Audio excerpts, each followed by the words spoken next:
This is Dig Dig Burrito, and it's about a burrito inside another burrito. I know, crazy. So there's going to be a whole lot in this video that I'm going to talk about, including why I quit developing my dream game after 5 years. First thing I might talk about is the gameplay. The basic gameplay is that you start the game, dig down, and you collect different ingredients. Then after you dig down through 3 different burritos, you end up landing on a burrito platform. Now, the burrito platform is kind of like a checkpoint in the game. Here you can choose to either keep what you have and exit the game, or continue digging. If you choose to exit, then you get taken to the shop, and there you can spend your rice points on upgrades so that you can dig further next time. Now you definitely want to dig as far as you possibly can, because the more burritos you dig through, the bigger the multiplier is at the end of the game. So here's a list of upgrades that are currently in the demo. The first one is plus 25 digs, the second one is plus 2 health, and the other one is double your points. Plus 25 digs is an extremely important upgrade because you only have a limited amount of digs. So every single time you move, you use 1 dig, so you have to be super sparing with how many digs you use. Otherwise, if you run out of digs, you die. Double your points is by far the best upgrade here. Currently, whenever you dig ingredients, you get 2 rice points, but with this upgrade, obviously, you'll get 4 rice points. But there is a catch. You do not buy it with rice points like the other upgrades, you buy it with golden tomatoes. Now this leads perfectly into the biggest unique feature about this game, the unique burritos. These are on the right side of the burrito platform. When you land on the burrito platform, there is a sign that has a little picture in it that tells you what kind of burrito the unique burrito is. When you dig through these, there is a chance that a golden tomato will spawn. These are by far the most valuable thing in this game. With these, you can buy all kinds of super high tier upgrades. But there is a catch. Some of these burritos are very difficult, but you have to remember that the harder the burrito, the more golden tomatoes spawn. This is how you can tell how hard the unique burrito is. The tan, like neutral color, is just a standard, most basic difficulty. If it's orange, that means it's a medium difficulty and it's kind of risky. If it's red, that means it's as hard as it gets and you're probably gonna die, but if you're good at the game, you can reap a lot of rewards from this one. The health upgrade is, well, pretty self-explanatory. You gain 2 health at the start of the level with each upgrade that you get, so this means that the health is maxed out at 10. Now don't worry though, because I know it does not sound like a lot of health, and that's because it's not. You can gain health in the level. You do that by digging tomatoes. No, not those. Those are rotten tomatoes. Those take health. No, I'm talking about these. These are good tomatoes. Every time you dig one of these, you gain 1 health. Now, even though you can get health in the game, I would very much recommend getting the upgrade still. This means you don't have to spend the beginning of every single round digging a bunch of health, you just have it from the start. Now, there is a bunch of other upgrades, but spoiler alert, these are the only ones that are in the demo. You can check out the demo on Steam, which you should definitely download and wishlist. You can read the description with this question mark button and see what each upgrade does. Also, don't forget to subscribe.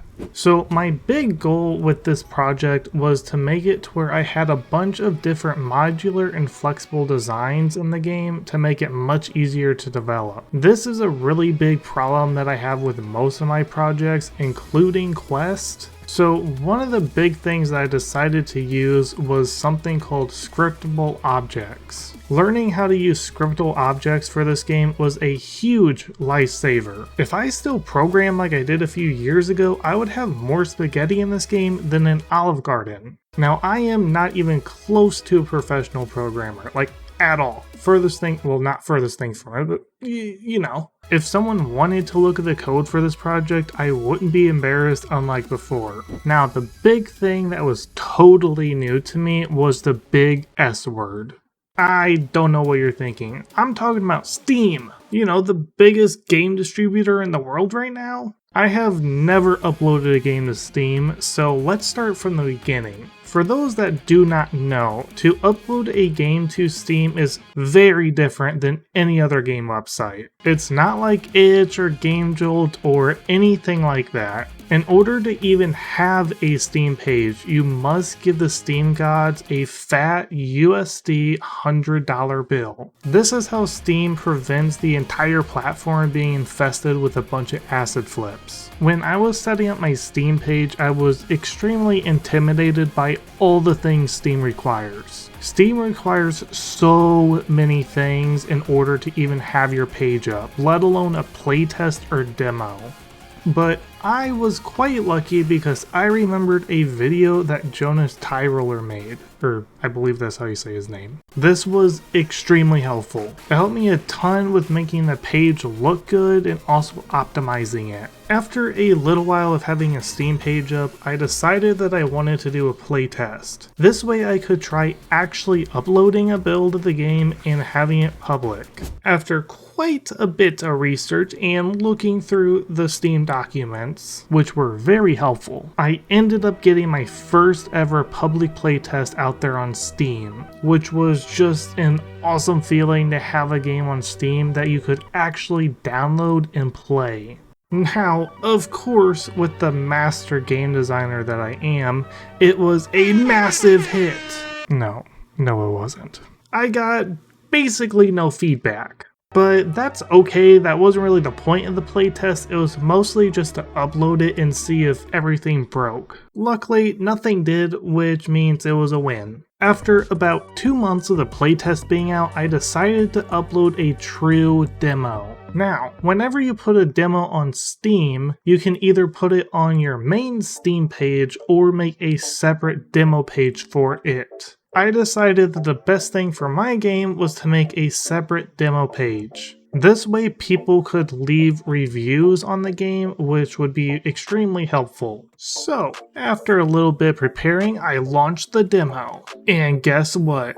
It was a massive hit. No, it wasn't again.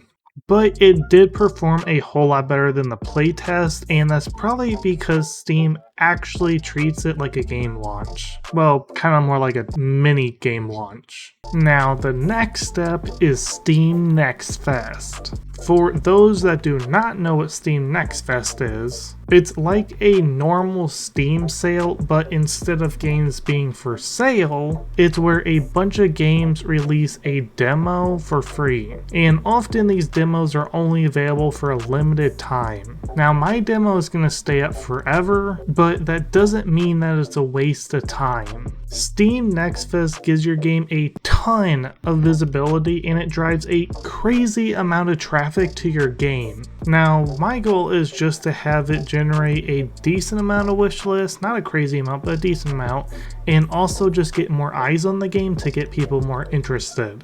Now, the original goal was to have this game done in about 3 to 4 months, but that was back in August of 2024, so that obviously did not happen. But that is okay because now I have had enough time to make a really solid plan on what I want the game to look like whenever I release the game.